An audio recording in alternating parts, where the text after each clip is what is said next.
Welcome to Affairs Cloud. My name is Vikas Rana. We are one-stop solution for current affairs.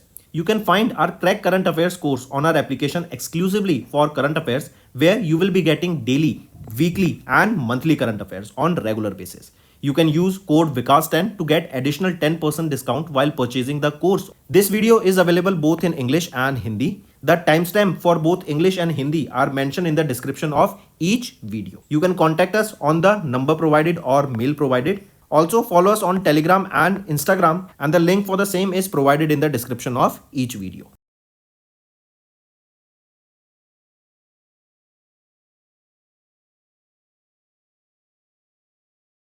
Also students, we have started a new initiative that is of handwritten notes. It is helpful to understand the news daily, time saving and very useful for your revision. We aims to cover 15 questions via handwritten notes in upcoming bank exams.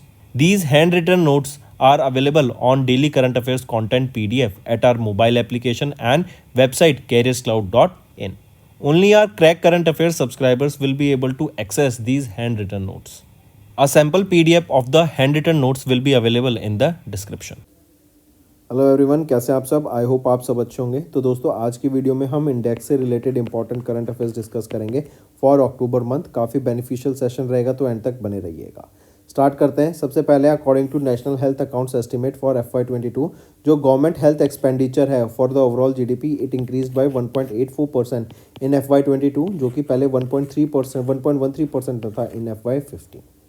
Next आ जाते हैं, किस country ने top किया Asia power index में, जो कि लोई इंस्टीट्यूट के द्वारा रिलीज़ किया गया था। तो यूनाइटेड स्टेट्स ऑफ अमेरिका के द्वारा टॉप किया गया इन द लोई institute in the Asia power index, जो कि लोई इंस्टीट्यूट के द्वारा रिलीज़ किया गया। फर्स्ट पे एशिया में सबसे पावरफुल USA है, सेकंड पे चाइना आ जाता है, थर्ड पे हमारा इंडिया। नेक्स्ट, किस कंट्री ने भी टॉप किया in the recently global innovation index, जो कि वीपो के द्वारा रिलीज़ किया गया। तो ये आपका ग्लोबल इनोवेशन इंडेक्स की अगर हम बात करें, ये कौन सा एडिशन है ग्लोबल इनोवेशन इंडेक्स का? तो ये 17th एडिशन है। किसके द्वारा रिलीज़ किया गया है? वीपो के द्वारा रिलीज़ किया गया। एंड यहाँ पे किस कंट्री ने टॉप किया इन दिस? तो ये स्विट्ज़रलैंड के द्वारा टॉप किया गया है यहाँ पर for the 14th consecutive time. And India की हमारे यहाँ पे क्या रैंक रहेगी? इंडिया आ जाता है 39th पोजिशन पे। Next, according to RBI's recent report, जो कि है dominance of fossil fuels in India's electricity generation, it will end by 2030। और जब तक हम 2030 में अचीव करेंगे, राइट, कि जो फॉसिल फ्यूल्स एनर्जी जनरेशन है वो खत्म हो जाएगा। एंड 50% ऑफ जो द ग्लोबल एनर्जी का जो कंजप्शन होगा ना, वो रिन्यूएबल एनर्जी बेस्ड होगा। Next, who has top the 2024 Hurun India under 35 list by Hurun India in सितंबर 2024? तो ये अंकुश सचदेवा के द्वारा यहाँ पे टॉप किया गया। ये 31 ईयर्स के हैं, राइट। ये IIT ग्रेजुएट हैं ऑफ कानपुर, एंड ये चीफ एग्जीक्यूटिव ऑफिसर है शेयर चैट के एंड मौज के, जो इंडिया का लीडिंग सोशल मीडिया प्लेटफॉर्म है। नेक्स्ट आ जाते हैं, किस ऑर्गेनाइजेशन ने भी रिलीज़ की रिपोर्ट, जो कि है world social protection report, regional companion report for Asia and the Pacific, जो हाईलाइट करता है challenges in extending the unemployment benefits in the Asia Pacific region. तो ये ILO इंटरनेशनल लेबर ऑर्गेनाइजेशन के द्वारा इसको रिलीज़ किया गया। Next, what is India's position in the recently released world talent ranking bye IMD institute for management development? तो India आ जाता है 58 पोजीशन पे, राइट। एंड यहाँ पे स्विट्जरलैंड ने टॉप किया for the 11th consecutive time. Next, what is the position of India at the global hunger index? Global hunger index में India 105th position पे आ जाता है। ये ग्लोबल हंगर इंडेक्स का 19th एडिशन था। एंड यहाँ पे अगर मैं पाकिस्तान की बात करूँ, तो वो 109th पोजीशन पे आ जाता है। वहीं पे हमारा इंडिया एक सीरियस कैटेगरी में मेंशन किया गया, मतलब कैटेगरी वाइज देखें तो सीरियस में आता है India. Next, who has top the fortunes 2024 100 most powerful women की लिस्ट? तो मैरी बेरा ने यहाँ पे टॉप किया। मैरी बेरा ये कौन है? ये एक चीफ एग्जीक्यूटिव ऑफिसर है USA बेस्ड जनरल मोटर्स की। नेक्स्ट, किस मिनिस्ट्री या डिपार्टमेंट ने अभी रिलीज किया comprehensive annual modular survey for July 2022 to June 2023 as a part of 79th round of the national sample survey? तो वो है ministry of statistics and programme implementation. Next, किस ऑर्गेनाइजेशन ने अभी रिलीज किया 15th edition of their biennial assessment 2024 living planet report a system in peril? तो ये किसके द्वारा रिलीज किया गया? World wide fund for nature के द्वारा इसको रिलीज किया गया। नेक्स्ट आ जाते हैं उस इंडियन बिजनेस इंडस्ट्रियलिस्ट का नाम बताओ जिन्होंने टॉप किया इंडिया के 100 रिचेस्ट 2024 लिस्ट में। तो मुकेश अंबानी जी के यहाँ पर द्वारा टॉप किया गया। बट एक चीज़ याद रखेंगे, मुकेश अंबानी एंड गौतम अडानी, इन दोनों की जो नेटवर्थ है ना वो 100 बिलियन डॉलर से भी नीचे अब आ गई है, राइट। एंड ये जो 100 बिलियन डॉलर क्लब में ये पार्ट होते थे अब नहीं है। नेक्स्ट, किस ऑर्गेनाइजेशन या मिनिस्ट्री ने भी रिलीज किया the report the all India rural financial inclusion survey for FY22। तो किसके द्वारा रिलीज किया गया ये? National bank for agriculture and rural development NABARD के द्वारा। नेक्स्ट, किस ऑर्गेनाइजेशन ने भी रिवील किया that India has 129 million citizens जो कि एक्सट्रीम पॉवर्टी में जी रहे हैं। तो ये किसके द्वारा रिलीज किया गया डाटा? वर्ल्ड बैंक बताता है कि इंडिया में 129 मिलियन ऐसे लोग हैं that are living in extreme poverty. Next, किस ऑर्गेनाइजेशन ने भी रिसेंटली रिलीज किया renewable energy and jobs annual review 2024 in collaboration with International Labour Organisation? तो वो है इंटरनेशनल रिन्यूएबल एनर्जी एजेंसी।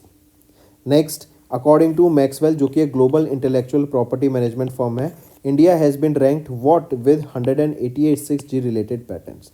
तो इंडिया की रैंक 6th रहेगी यहाँ पे 6G related 6th generation of internet related patterns में। चाइना ने यहाँ पे टॉप किया है इन दिस, जहाँ पे चाइना के 6001 पेटेंट्स हैं 6G related.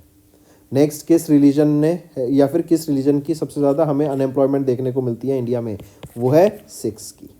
Next, according to the recent world lines report India digital payment report for first half of 24, जो total number of UPI payments है, यूनिफाइड पेमेंट इंटरफेस ट्रांजैक्शन है, वो बढ़ गई to 78.97 billion in the first half of 2024।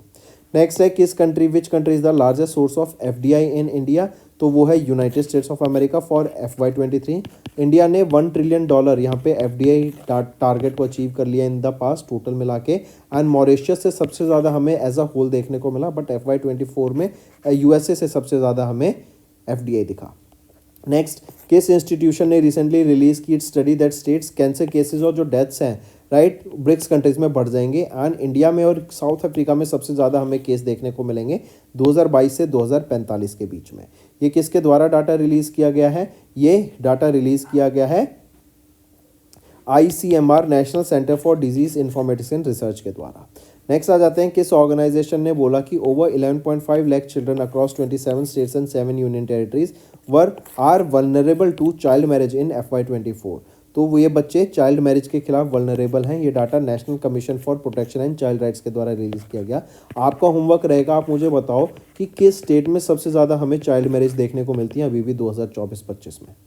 Next, किस organisation ने भी release किया एक flagship report title world energy outlook, जो बताता है India is on the track to become the 3rd largest economy in the world by 2028। ये data किसके द्वारा रिलीज किया गया? इंटरनेशनल एनर्जी एजेंसी के द्वारा। नेक्स्ट आ जाते हैं, किस ऑर्गेनाइजेशन ने भी रिसेंटली ICMR इंडिया डायबिटीज़ सर्वे को कंडक्ट करा, जो कि इंडिया में जो डायबिटीज़ की प्रिवलेंस है उसके बारे में बताता है, राइट। ये किसके द्वारा रहा? मद्रास डायबिटीज़ रिसर्च फाउंडेशन के द्वारा। नेक्स्ट आ जाते हैं, किस कंट्री ने अभी रिसेंटली रीगेन किया as the world's largest freest economy का टाइटल, राइट, जो कि फ्रेशर इंस्टीट्यूट के द्वारा ये रिपोर्ट रिलीज की गई थी इसमें। तो हांगकांग ने रीगेन किया इस टाइटल को, हांगकांग फर्स्ट पे आ जाता है एंड सिंगापुर इस पोजीशन में सेकंड पे रहेगा। तो दोस्तों ये थे हमारे आज के इंपॉर्टेंट रिवीजन करंट अफेयर्स। अब आ जाते हैं कुछ रिवीजन पार्ट पर। रामानुजन प्राइज से सम्मानित करा गया, यहीं पे इनको $10,000 का कैश प्राइज भी मिला है, राइट। एंड मैथमेटिक्स की फील्ड में जिन्होंने कंट्रीब्यूशन दिया होता है यंग मैथमेटिशियंस को यहाँ पे सम्मानित करा जाता है। नेक्स्ट, किस वेटरन एक्टर को भी ऑनर किया गया 54th Dadasaheb Phalke lifetime achievement award से at the 70th National Film Awards ceremony? तो कौन है वो है मिथुन चक्रवर्ती, जिनको हम मिथुन दा के नाम से भी जानते हैं। ये 54th रेसिपिएंट बनेंगे इस अवार्ड के एंड 70वें नेशनल फिल्म अवार्ड्स के दौरान इनको सम्मानित यहाँ पे किया जाएगा। अश्विनी वैष्णव जी के द्वारा ये अनाउंसमेंट की गई थी इनको ऑनर करने के लिए। एंड 2024 में ही मिथुन चक्रवर्ती को याद रखेंगे पद्मा भूषण से भी सम्मानित किया गया था, जो कि इंडिया का 3rd हाईएस्ट सिविलियन अवार्ड है। नेक्स्ट आ जाते हैं, किनको भी जॉइंटली अवार्ड किया गया नोबेल प्राइज इन फिजियोलॉजी और मेडिसिन से इन 2024 for the discovery of micro RNA। Micro RNA की डिस्कवरी के लिए भी किनको यहाँ पे नोबेल प्राइज इन फिजियोलॉजी से सम्मानित किया गया था? वो है गैरी ब्रूस रोवकुन को, ठीक। नेक्स्ट आ जाते हैं, किनको अभी अवार्ड दिया गया Nobel prize in physics along with Geoffrey E Hinton, right. And this is for the discoveries and invention कि मशीन लर्निंग को हम कैसे आर्टिफिशियल न्यूरल नेटवर्क के साथ कंबाइन करके उनको यूज़ कर सकते हैं। तो कौन रहेंगे? वो है John J Hopfield along with Geoffrey E Hinton, इनको यहाँ पे सम्मानित किया गया Nobel prize in physics. Next, इनमें से किनको नोबेल प्राइज इन केमिस्ट्री से सम्मानित किया गया? तो तीनों को, David Baker, Demis Hassabis and John Jumper, इन तीनों को यहाँ पे सम्मानित करा गया है। नेक्स्ट आ जाते हैं हॉन कैंग, ये साउथ कोरिया से बिलोंग करती हैं। इनको नोबेल प्राइज़ मिला किस कैटेगरी में? तो लिटरेचर की फील्ड में इनको यहाँ पे सम्मानित किया गया है एंड ये पहली वीमेन बनी है साउथ कोरिया से जिनको सम्मानित किया गया नोबेल प्राइज़ इन लिटरेचर से। एक और चीज़ याद रखेंगे, अगर मैं इंडिया की बात करूं तो वो पहले इंडियन कौन थे जिनको नोबेल प्राइज़ से सम्मानित किया गया था? ऑल्सो द फर्स्ट एशियन, वो थे रविंद्रनाथ टैगोर एंड 1930 में इनको भी इन द फील्ड ऑफ लिटरेचर यहाँ पे सम्मानित करा गया था। नेक्स्ट, वो कौन सी इकलौती आईपीएस ऑफिसर हैं जिनको सेलेक्ट किया गया 2024 के IACP 40 अवार्ड के लिए? ये अवार्ड दिया जाता है पुलिस की ब्रेवरी एंड कमिटमेंट एंड अच्छे से काम करने के लिए। एंड कौन है वो आईपीएस ऑफिसर? वो है प्रीतपाल कौर। ये इकलौती इंडियन है इन 40 की लिस्ट में जो कि 6 कंट्री से अक्रॉस द वर्ल्ड यहाँ पे सेलेक्ट की गई एंड इनको यहाँ पे सम्मानित किया गया है। Next, who has been recently honoured with the lifetime achievement award by Asia human resource development academy? वो है मुथुवल करुणानिधि स्टैलिन, जो कि हैं MK स्टैलिन। ये चीफ मिनिस्टर हैं कहाँ के? तमिलनाडु के। एंड इनको अभी सम्मानित किया गया है लाइफ टाइम अचीवमेंट अवार्ड से by Asia human resource development. And इनके जो कमिटमेंट है, एक्सेप्शनल कॉन्ट्रीब्यूशन है ह्यूमन रिसोर्स मैनेजमेंट के लिए, उसके लिए इनको यहाँ पे सम्मानित किया गया। नेक्स्ट आ जाते हैं, किस एयरपोर्ट को अभी प्लैटिनम अवार्ड से सम्मानित किया गया? Under society for energy engineers and managers award के लिए। करेक्ट। तो किनको सम्मानित किया गया यहाँ पे? वो कौन सा एयरपोर्ट है? सरदार वल्लभ भाई पटेल इंटरनेशनल एयरपोर्ट। ये कहाँ पर है? ये अहमदाबाद गुजरात में रहेगा। राइट। चलिए नेक्स्ट, किस कंट्री के एनजीओ को अभी रिसेंटली नोबेल पीस प्राइज से सम्मानित किया गया 2024 के? तो वो है जापान का एनजीओ। क्या नाम रहेगा एनजीओ का? निहोन हिदानक्यो। राइट। एंड इनका जो एटॉमिक बॉम्ब सर्वाइवर्स थे, ये उनका एक बेसिकली उन लोगों के द्वारा ये ग्रास रूट मूवमेंट स्टार्ट किया गया था कि हमें पीस को प्रमोट करना है एंड न्यूक्लियर वेपन्स को यहाँ पे अवॉइड करके चलना चाहिए, और इसी के लिए इनको यहाँ पे नोबेल पीस प्राइज से सम्मानित किया गया। Next, which among the following is the winner of the Sveriges Riksbank Prize in Economic Sciences in the memory of Alfred Nobel? इसी को हम Nobel prize in the field of economics के नाम से भी जानते हैं। ये है Daron Acemoglu, Simon Johnson and James A Robinson. इन तीनों को यहाँ पे सम्मानित किया गया है इन द फील्ड या फिर नोबेल प्राइज इन इकोनॉमिक्स, जिसको हम स्वेगीज रिस्क बैंक प्राइज के नाम से जानते हैं। नेक्स्ट, किन को अभी ऑनर किया गया 2024 के UN High Commissioner for Refugees Nansen Refugee Award global laureate से? तो वो कौन है? वो है सिस्टर रोजिटा मिलेसी। ये 79 एज की हैं, ब्राज़ीलियन नन है, लॉयर है एंड सोशल वर्कर है। एंड इनकी जो काम है जैसे rights, dignity of refugees, right, जो माइग्रेंट्स हैं उनको प्रॉपर राइट्स प्रोवाइड कराना, तो इसके लिए इन्होंने काफ़ी काम किया है कि जो माइग्रेंट्स हैं, रिफ्यूजीज़ हैं डिफरेंट नेशनैलिटीज़ के ब्राज़ील में, उनको उनके राइट तक, उनको उनका राइट दिलाना, राइट, उनके जो भी चीज़ों से उनकी एक लाइफ अपलिफ्ट हो सकती है, उसके लिए उनको राइट तक उनका काम कराने के लिए इनका ये कंट्रीब्यूशन रहा, और इसीलिए इनको नैंसन रिफ्यूजी अवार्ड से सम्मानित करा गया। Next, who has recently been conferred with the 48th Vayalar Ramavarma memorial literary award for the novel Kattoor Kadavu? तो किनको सम्मानित किया गया? वो है अशोकन चारुगल। नेक्स्ट, किस स्टेट ने अभी रिसेंटली बैग किया first prize in the category for the best state in the 5th national water awards? तो 5th नेशनल वाटर अवार्ड्स में बेस्ट स्टेट की कैटेगरी में किसने टॉप किया? वो है ओडिशा ने। Next, who became the second woman from India and 10th Indian to be inducted into the ICC's Hall of Fame in October 2024? तो सेकेंड वीमेन इंडिया से एंड 10th इंडियन ये बनी। ये कौन है? ये रहेंगी नीतू डेविड। राइट। अभी 3 इंडक्ट किए गए हैं आईसीसी की हॉल ऑफ फेम क्लास 2024 के लिए।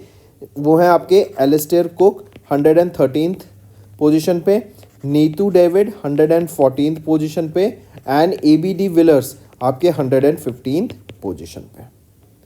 नेक्स्ट, किन को अभी A+ ग्रेड मिला in the central bank report cards 2024 के लिए? तो ये तीनों गवर्नर हैं कहाँ के? Christian Kettel, Thomson Jordan and Shaktikanta Das. तो ये RBI के गवर्नर हैं। सेंट्रल बैंक ऑफ स्विट्जरलैंड के गवर्नर रहेंगे Thomson Jordan and Christian Kettel, ये आपके गवर्नर रहेंगे government central bank of Denmark के। चलिए स्टार्ट करते हैं। किस ऑर्गेनाइजेशन ने भी साइन किया एक MoU with the United World Wrestling to develop wrestling in India?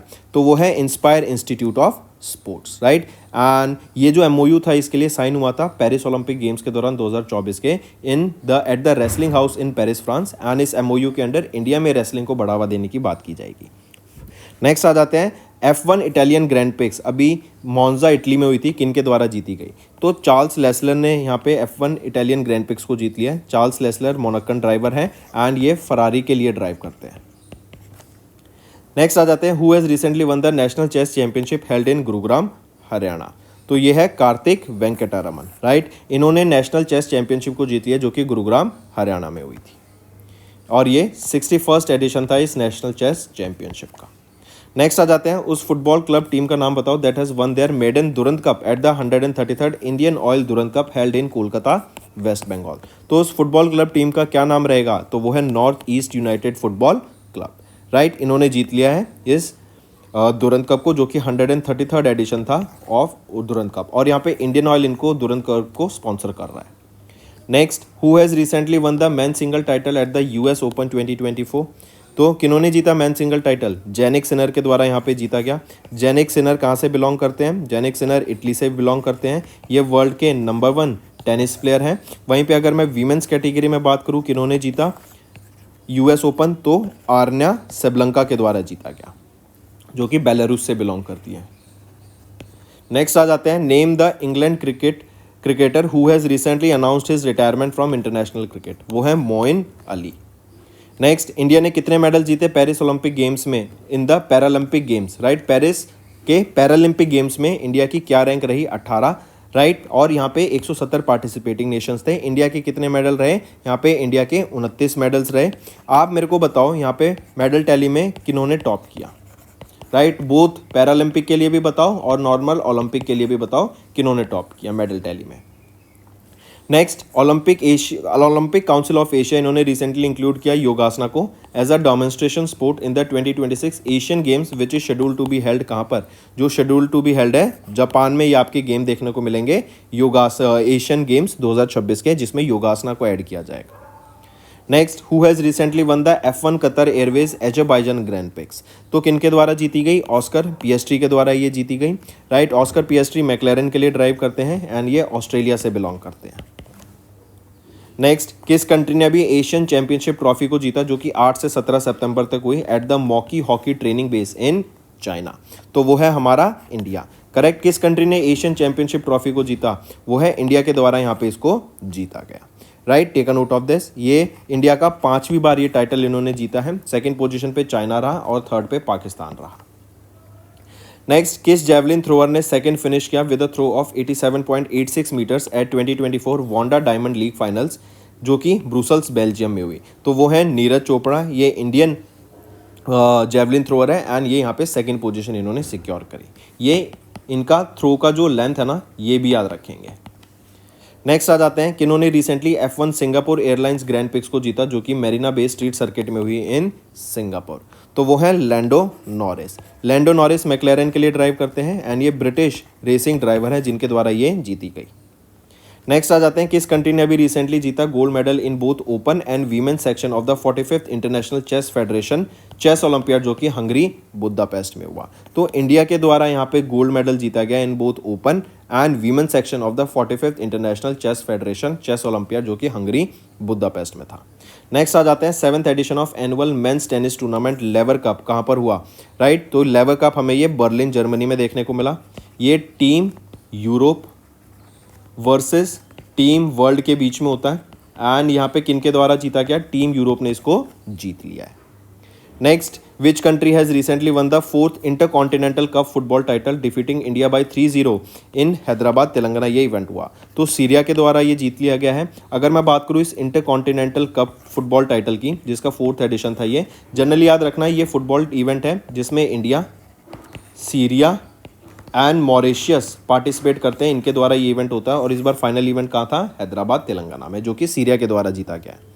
Next आ जाते हैं कौन सा ब्रांड ऑफिशियल स्पॉन्सर है फीफा वीमेंस वर्ल्ड कप 2027 का जो कि ब्राज़ील में होगा? तो ये रहेगा लेस। इसमें ये एक चीज़ और याद रखेंगे, फीफा वर्ल्ड कप 2026 के भी टाइटल स्पॉन्सर कौन रहेंगे? लेज ही रहेंगे। तो दोनों के फीफा वीमेंस वर्ल्ड कप 2027 के एंड फीफा वर्ल्ड कप 2026 के भी।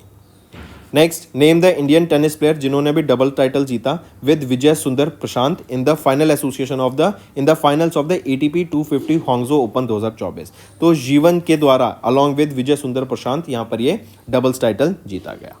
नेक्स्ट आ जाते हैं, किस कंट्री ने अभी रिसेंटली गोल्ड मेडल जीता in the first Asia Pacific padel cup जो कि बाली इंडोनेशिया में हुआ। तो इंडोनेशिया के द्वारा यहाँ पे जीता गया है ये padel cup, right. And India का भी पार्टिसिपेशन यहाँ पर हमें देखने को मिला था पहली बार इसमें।